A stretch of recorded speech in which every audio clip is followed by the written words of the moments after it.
एक महिला नींद से जागी तो उसने देखा किसी ने उसे छोटी स्कर्ट पहना दी है। उसे नहीं पता था पिछली रात कौन उसे होटल लाया था। टेबल पर कपड़े बिखरे थे, फिर भी उसे कुछ याद नहीं था। लेकिन जब उसने अपना मोबाइल फोन खोला तो देखा कि वह पहले ही खबरों की सुर्खियों में आ चुकी थी। इंटरनेट पर उसके होटल में दिखने का वीडियो वायरल हो रहा था। वह कार चलाकर वहां से निकलना ही चाहती थी कि तभी चारों ओर से मीडिया ने उसे घेर लिया। कड़ी मशक्कत के बाद वह अपने पति की कंपनी में गई, लेकिन उसका पति उससे मिलने से बचता रहा। उसे मिलने उसका पति का सहायक आया। मुलाकात होते ही सहायक ने तलाक के कागजात उसे दिए और कहा जल्दी उन पर दस्तखत कर दे। लेकिन वह अब भी पति से मिलकर सफाई देना चाहती थी, क्योंकि उसे खुद कुछ पता नहीं था। जब वह पति के ऑफिस पहुंची, पति ने उसकी सफाई नहीं सुनी और बिना देखे वहां से चला गया। इस समय वह बेहद असहाय और कमजोर महसूस कर रही थी। वह समझ नहीं पा रही थी कि कल रात क्या हुआ। मोबाइल खोलने पर उसे सिर्फ सहयोगी कंपनियों के उसके खिलाफ अनुबंध तोड़ने के मुकदमे मिले। एक ही रात में वह जीवन की छोटी से नीचे गिर गई थी। उस महिला का नाम जियांग हेरा है, जो लाखों फॉलोअर्स वाली मशहूर ऑनलाइन सेल्स एंकर है। हर बार लाइव आने पर उसके प्रमोट किए प्रोडक्ट्स तुरंत बिक जाते हैं। पति के मनोरंजन जगत में प्रभाव से वह दक्षिण कोरिया की मशहूर लेखिका भी बन गई थी। उस दिन जब वह अपनी नई किताब के विमोचन समारोह में जा रही थी, तभी सड़क दुर्घटना हो गई। समय पर पहुंचने के लिए उसने मेट्रो चुनी, लेकिन जैसे ही वह एस्केलेटर से उतरी, उसके साथ हादसा हो गया। अच्छी बात यह रही कि एक युवक ने उसे बचा लिया। जब उसने हेरा की हील घिसी देखी तो युवक ने तुरंत बैंडेड निकाली और हील लपेट दी, फिर उसके जूते पहनाए। इस पूरी घटना के बाद लंबे समय से अपने पति की उपेक्षा झेल रही हेरा का दिल जोर जोर से धड़कने लगा।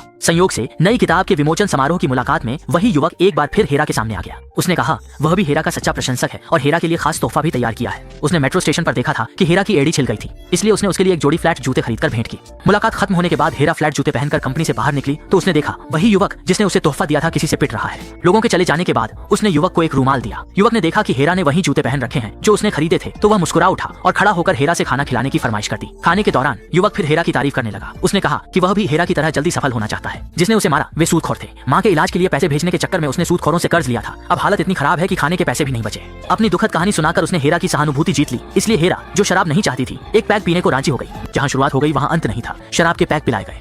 फिर जब हेरा दोबारा जागी, वह होटल में थी। पति ने जबरन तलाक के कागजों पर साइन करवाए और उसे विला से बाहर निकाल दिया। हेरा अब एक छोटे गेस्ट हाउस में थी। वह बार बार सोचती रही, लेकिन उसे समझ नहीं आया कि आखिर कल रात क्या हुआ था। उसने फिर से वह वायरल वीडियो निकाला और तभी हेरा ने वीडियो में मौजूद महिला को देखा। हालांकि उस महिला की कदकाठी और कपड़े उससे बेहद मिलते जुलते थे, लेकिन कल रात मीटिंग के बाद मैंने फ्लैट जूते पहन ली थे, जबकि वीडियो में महिला ने हाई हील्स पहनी थी। तभी हेरा को सब समझ आ गया। उसे पता चला कि कल रात उसके साथ साजिश हुई थी, इसलिए वह तुरंत अपने पुराने जानकार निजी जासूस के पास गई।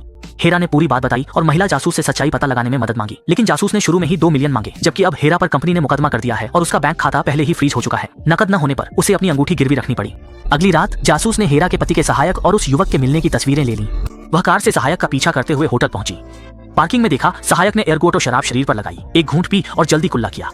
फिर वह नशे का नाटक करते हुए सहायक के साथ लिफ्ट में गई। जेब से ट्रैकर निकालकर मोबाइल फोन गिरा दिया। मोबाइल उठाने के बहाने उसने ट्रैकर सहायक की जेब में डाल दिया। फिर वेटर बनकर ट्रैकर से मिली लोकेशन के अनुसार सहायक को ढूंढने निकल पड़ी। उस कमरे में फिर कमरे के सामने वाले गमले पर उसने एक और चीज लगा दी, एक माइक्रो कैमरा जो लेंस में था। कैमरे में जासूस ने देखा कि सहायक के बाहर निकलने के बाद हेरा का पति भी बाहर आ गया। फिर एक और महिला भी निकली, जिससे जासूस को सब समझ आ गया। उसने तुरंत हेरा को ढूंढा और ये सबूत दिखाए। असल में यह सब हेरा के पति ने ही उसके साथ तलाक लेने और अमीर महिला के साथ रहने के लिए जाल बिछाया था और उसे फंसाया था। हेरा ने उसे बदनाम किया ताकि वह उसे बाहर कर सके। हर बार जब वह शराब पीता, वह अपनी पत्नी को मारता, जबकि वह गर्भवती थी। 9 महीने हो गए थे। हेरा घायल होकर बाथटब के पास सिमटी थी और उसने देखा कि उसके पति की व्हिस्की खत्म हो गई थी। उसे पता था कि उसे फिर से पिटाई झेलनी पड़ेगी। आदमी हेरा के पास आकर उसके अधूरे होंठ को छूता है। सौभाग्य से तभी उस आदमी का मोबाइल बज उठा और उसने फोन निकाल लिया। उसके पुराने गांव की एक महिला का कॉल आया, लेकिन उसने परवाह किए बिना हेरा के सामने ही बात की। महिला ने उसे स्विट्जरलैंड घूमने के लिए बुलाया और कहा कि आज रात ही निकलना है। पति की बेवफाई देखकर हेरा गुस्से में थी, पर कुछ कह नहीं पाई, क्योंकि उसे पता था कि पति के जाने के बाद ही वह पिटाई से बच सकती है। पति के जाते ही हेरा को पेट में तेज दर्द हुआ और वह चोटों के साथ जमीन पर रेंगने लगी। अपनी पूरी ताकत लगाकर ही वह वॉश बेसिन पर रखा मोबाइल फोन उठा पाई। हेरा ने जल्दी से इमरजेंसी नंबर डायल किया और मदद मांगी। जब उसे अस्पताल लाया गया, उसके साथ कोई नहीं था। वह अकेली प्रसव पीड़ा में थी। सबसे दुखद यह था कि बच्चे के जन्म के बाद डॉक्टर ने उसे सफेद कपड़े से ढक दिया। उसका बच्चा पहले ही दम तोड़ चुका था। डॉक्टर ने बताया कि बाहरी चोट के कारण अस्पताल पहुंचने से पहले ही बच्चा उसके पेट में मर गया था। हेरा बच्चे के ऊपर झुककर रोई। उसने बच्चा गोद लेने का फैसला किया ताकि वह बच्चे के जरिए अपने पति को फिर से मना सके। समय के साथ उसके पति ने देखा कि बच्चा उसकी तरह बिल्कुल नहीं दिखता। तब उसने हेरा से सच्चाई जानने के लिए दबाव डाला, लेकिन हेरा अड़ी रही कि बच्चा उसी का है और पति की कोशिशों के बावजूद वह अपनी बात से नहीं हटी। उसने तय किया कि वह कमरे में जाकर बच्चे को मारेगी ताकि हेरा बच्चे के पिता का नाम बताए। यह देखकर हेरा जमीन से गोल्फ क्लब उठाकर पति पर हमला कर देती है। बच्चा डर के मारे तुरंत हेरा से पूछने लगा। ऐसी स्थिति के लिए हेरा ने कभी नहीं सोचा था। वह मानती थी कि बच्चे के आ जाने के बाद पति उसके साथ अच्छा व्यवहार करेगा, लेकिन उसमें कोई बदलाव नहीं आया। इसी समय हेरा ने मेज पर रखा ग्लोब देखा। उसने तय किया कि वह अपने बेटे को चुपचाप विदेश पढ़ने भेज देगी और खुद यहीं रहकर अपने पति से बदला लेगी। हेरा को बदला नहीं मिला। पति की साजिश में फंसकर वह घर से निकाली गई। बाद में उसने पति की 11 साल की शादी और महिला प्रायोजक से संबंध उजागर किए, जिससे पति रातों रात बदनाम हुआ। अपनी छवि बचाने के लिए उसने पत्रकारों से कहा कि बच्चा उसका जैविक नहीं है, लेकिन वह उसे हमेशा अपना बच्चा मानती रही। फिर भी हेरा के विश्वासघात का सामना किया। वह हेरा को बदनाम कर अपनी प्रतिष्ठा वापस पाना चाहती थी, पर अंदाजा नहीं था कि इससे वह बड़ी मुसीबत में फंस जाएगी। हेरा के वकील ने मीडिया को जानकारी दी। 11 साल पहले जब हेरा गर्भवती थी, तब अस्पताल में जांच की रिपोर्ट हेरा की कई बार देखभाल कर चुकी नर्स ने इंटरव्यू में कहा, हर बार हेरा इलाज के लिए आती थी, या तो हड्डी टूटने या गिरने से लगी चोटों के कारण। वह कहती थी कि चोटें टकराने से हैं, लेकिन मेडिकल स्टाफ समझ जाता था कि ये मारपीट की वजह से है। टीवी पर अचानक हेरा के 11 सालों से घरेलू हिंसा के सबूत सामने आ गए। यहाँ तक कि यह भी खुलासा हुआ कि हेरा डिलीवरी के दिन जब उसे बचाया गया तब उसकी पसलियों में फ्रैक्चर हो चुका था। इस खबर के सामने आने से घरेलू हिंसा करने वाले पुरुष फिर चर्चा में आ गए। वह जल्दी में बच्चे का पहला गिरा दूध का दांत लेकर आया। अस्पताल में वह पितृत्व परीक्षण करवाना चाहता था ताकि साबित कर सके कि बच्चा उसका नहीं है, लेकिन अस्पताल ने बताया कि दांत से जांच में 1 महीना लगेगा। घरेलू हिंसा करने वाला आदमी इंतजार नहीं कर सका। वह घर जाकर अलमारी और सामान खंगालने लगा। वह बच्चे के बाल ढूंढना चाहता था, लेकिन कुछ नहीं मिला। उसने लोगों को कोरिया में ढूंढने भेजा। स्कूल तक में बच्चे का पता लगाने की कोशिश की, लेकिन आखिरकार सब बेकार गया। अब उसके पास कोई उपाय नहीं बचा था। अब घरेलू हिंसा करने वाला आदमी सिर्फ महिला निवेशक की मदद मांग सकता था, लेकिन महिला निवेशक वह इस समय पारिवारिक व्यवसाय के नियंत्रण के लिए संघर्ष कर रही थी। उसके पास ध्यान देने का समय नहीं था। इसी दौरान घरेलू हिंसा करने वाले ने पुराने संबंधों के वीडियो निकालकर धमकाया। उसने कहा कि मदद करे, वरना वह वीडियो महिला निवेशक के विदेश में रह रहे पति को भेज देगा। यह पहला आदमी था जिसे मैंने देखा जो कोरियाई कॉर्पोरेट घराने को धमकाने की हिम्मत करता है, और उसका अंजाम साफ था। जल्द ही महिला प्रमुख ने लोगों को भेजकर उसे वेयर हाउस में पकड़वा उसकी कमर तुड़वा दी। हेरा पति से बदला लेने के बाद वकील के कहने पर एक और कॉर्पोरेट कंपनी में सचिव बन गई। उसका पहला काम था इस प्रमुख के अन्य महिला सचिवों के साथ हुए उत्पीड़न के सबूत जुटाना। आदमी ने मोबाइल खोला। उसने महिला सचिव को देखा। ऑफिस में किसी को संदिग्ध देखकर वह तुरंत गाड़ी से ऑफिस गया। इसी समय महिला सचिव ने उसका कंप्यूटर खोला और उसमें कुछ कर रही थी। उसने न केवल बॉस की टैक्स चोरी और फर्जी खातों का पता लगाया, बल्कि उसने 60 से अधिक वीडियो भी खोज निकाले। ये सभी वीडियो उसने पिछली महिला सचिवों के साथ दुर्व्यवहार करते समय चुपके से रिकॉर्ड किए थे। उसने तुरंत ये सारी फाइलें अपने यू ड्राइव में। इसी बीच उसके साथी शाओशुआई ने देखा कि अमीर मालिक की कार बस 5 मिनट में कंपनी पहुंचने वाली है। उसने हेरा से जल्दी चलने को कहा, लेकिन हेरा सबूत छोड़ना नहीं चाहता था। वह चाहता था कि सब कुछ बेकार न जाए, इसलिए पूरी कॉपी के बाद ही जाने पर अड़ा रहा। कॉपी पूरी होते ही यू ड्राइव निकाली। उसी समय मालिक ऑफिस आ गया। यह देखकर हेरा ने जल्दी से यू ड्राइव छुपा लिया। मालिक ने पूछा कि ऑफिस टाइम खत्म होने के बाद भी वह घर क्यों नहीं जा रहा और ऑफिस में क्या कर रहा है। हेरा ने झूठ बोला कि उसकी कोई चीज यहाँ छूट गई थी, लेकिन उसका कसकर बंद किया हुआ मुट्ठी तुरंत ही उसकी पोल खोल गई।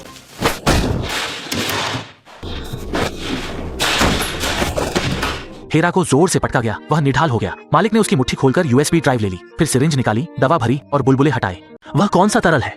फिर वह उत्साहित होकर जमीन पर पड़ी महिला बॉस की ओर देखती है। बॉस ने झटपट होरा का शरीर पलट दिया और बड़ी सहजता से सिरिंज को अपने मुंह में दबा लिया। फिर उसने होरा की आस्तीन ऊपर चढ़ाई। ये सारी हरकतें इतनी फुर्ती से हुई कि साफ पता चलता है कि वह पहले भी कई बार महिला चूहों के साथ ऐसा कर चुकी है। लेकिन तभी होरा ने मेज पर रखा फूलदान उठा लिया और जोरदार आवाज के साथ सीधा बॉस के सिर पर दे मारा, जिससे बॉस जमीन पर गिर गई। होरा ने थके हुए शरीर को घसीटते हुए उठी और बॉस की जेब से यूएसबी ड्राइव वापस ले ली। लेकिन जैसे ही वह ऑफिस से बाहर जाने लगी, बॉस ने फिर से उसे पकड़ लिया और जमीन पर पटक दिया।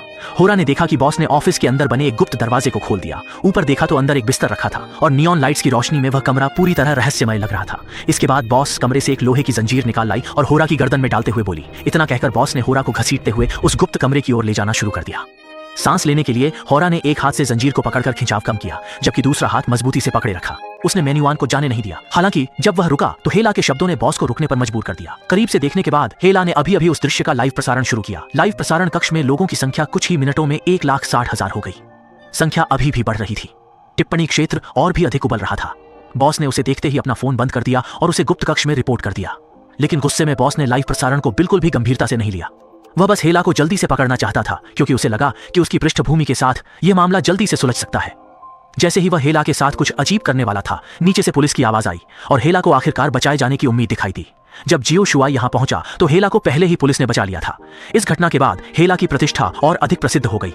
उसने सीधे एक बदला लेने वाला चैनल खोला और लाइव प्रसारण शुरू कर दिया। विशेष रूप से उन लोगों को निशाना बनाया जो पैकिंग में अच्छे नहीं थे।